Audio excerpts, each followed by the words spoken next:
guys, and today I'm going to be doing my 31-week pregnancy update.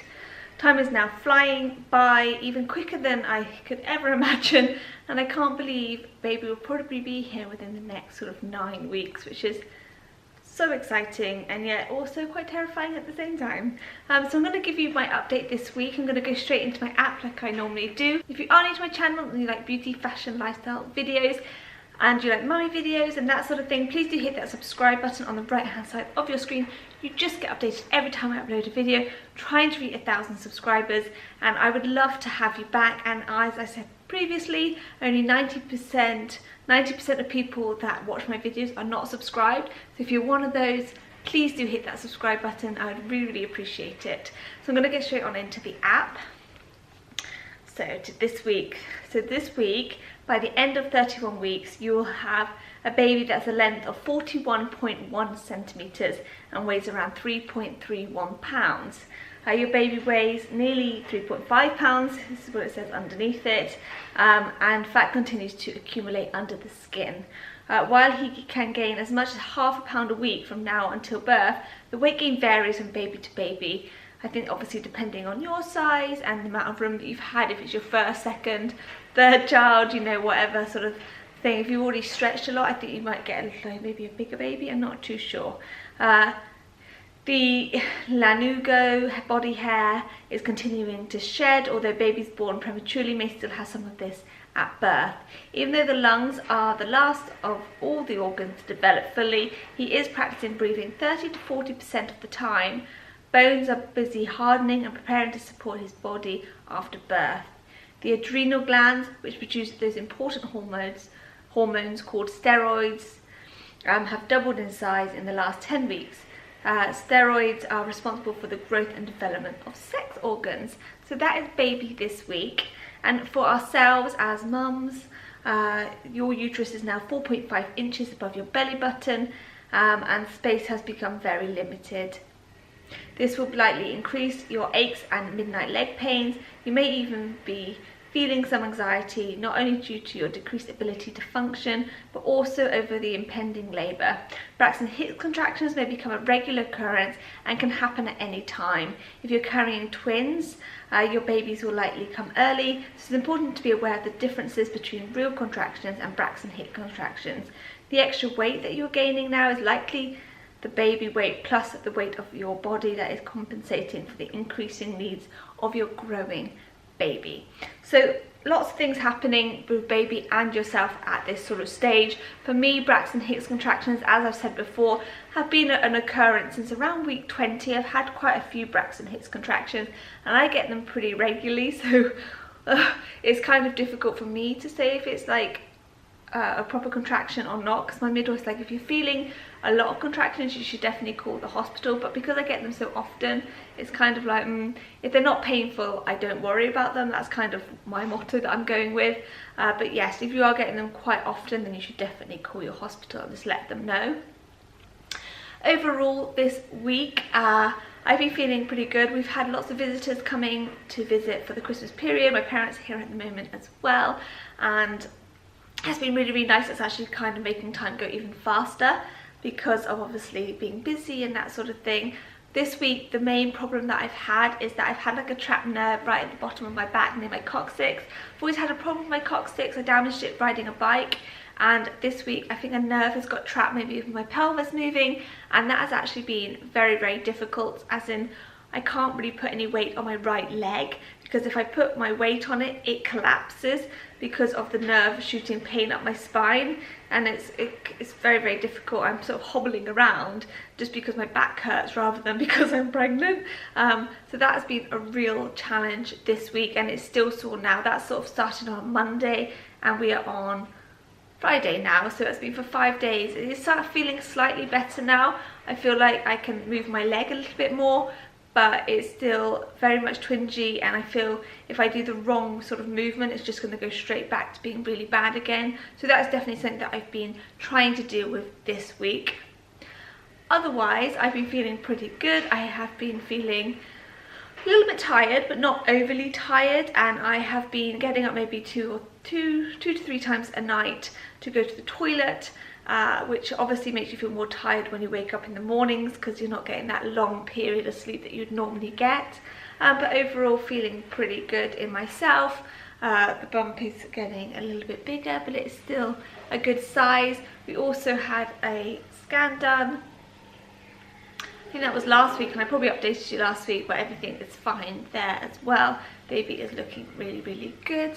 And yeah, just before I forget, yesterday I went to a like birthing class. Is that what you call it? I'm not really sure.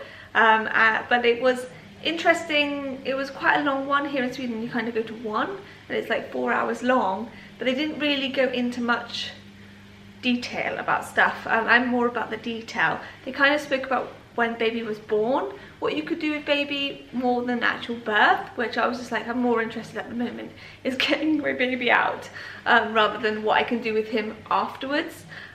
In regards to like, you know, going to this club and this club and this club, and then when they're 6 they go to school. That's what I mean by what you can do with them afterwards, going to like mummy and baby groups, that sort of thing. Whereas I was more interested in, you know, what can I expect when I go to the hospital? What will the hospital be providing for me? What will I need to bring myself? But that wasn't really provided, so I'm still a little bit unclear as to what I'll get provided here in Sweden. And what I should really bring. So I think I'm just going to take everything with me just so that I've covered all bases, because I still am not clear on that. Overall though, yeah, the class was fine. We watched a video on how to sort of the breastfeeding, sort of helpful tips on breastfeeding, which I found quite helpful. That was something that I was definitely interested in learning about, just any helpful tips that they could provide. So we watched a video on that, and they kind of explained like how to get a good latch, and by rubbing your nipple on the baby's top lip, and then it's kind of like a go fish game, and you rub it and then they kind of go which is I found quite amusing. I did laugh at that point because it was sort of like a latch on, so that I found quite helpful, but I didn't find the entire experience helpful. We watched a birthing video where you didn't really see anything graphic or anything like that, basically because it was sort of one born every minute, but maybe a little bit less sort of dramatic, I guess. I found that they maybe showed us a little bit too easy birth. They were all like happy and smiley, and you know, they pushed a few times and the baby came out, and I just, even my mum, because my mum came with me, was like, yeah, that was a little bit sort of fairy glittered popsicles sort of thing, if you know what I mean. It was a little bit too happy go Larry, no screaming or unhappiness at all, or worry. It was all very, which I thought was maybe a little bit giving you the wrong impression of what labour could be. They didn't really go into what could go wrong, which I think maybe they should have maybe said like, this can happen, like they can use this, this and this if these sort of things happen. There was no sort of explanation of that, which I think probably would be a bit more helpful, just to sort of say, in this sort of situation, this is what will happen. But it was all kind of like, everything's going to be fine and nothing wrong's going to happen. But obviously that's not the case. The things can go wrong, and I think you should at least be a little bit educated on the things that can go wrong, so that you're not so shocked when they do happen. But anyway, I am fine. I've obviously done my own kind of research onto different things, and so I feel okay about that, and I know that obviously your birth might not go to plan, and that is absolutely fine, and just to go with the flow, because every birth is different and you have to just do what needs to be done at the time. In regards, they did talk a lot about pain relief and that sort of thing as well, and they did say that like the epidural that you get, you can still walk around with, which I found quite helpful. I think that's like a nice thing to know, because I would hate it if I had to have an epidural and I just have to sit there for hours, because you know, sometimes things take a really long time to get going, and if you're in a lot of pain and you need that sort of pain relief, just to be sat there, for me, I feel like I'd go mental. Like, I like to move around, so that was quite nice to learn. But yeah, that happened this week as well. Overall, a good week. My belly button is still in. I'm not even sure it's going to pop next week. I don't know if I was a little bit too early on the popping estimate, but yeah, we'll see next week what will happen there. My wedding ring is also still on, and I still have no stretch marks, and my skin has felt pretty good this week compared to last week where I had quite a lot of growing pains. So yeah, that was this week. I'm going to show you my bump now. So this is my bump with clothes on. Getting nice and round. Excuse my hole in my t-shirt. So that's my bump with clothes. And then without, you can see the belly. There we go. I have quite a nice sort of smooth bump, which is nice. But it's getting quite round here. And he's definitely popping out a little bit further here.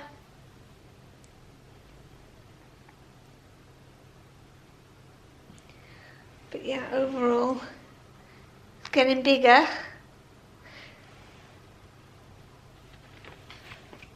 It's quite funny though, because if you look at my other bump pictures, like if you bring up my page and you just bring up sort of the playlist of pregnancy updates, and you sort of look through all the pictures, the difference in like as week by week, I really like looking at that. I was really tiny before, and now I'm like, oh, because you never think that at the time, but looking back I'm like, I was actually really tiny.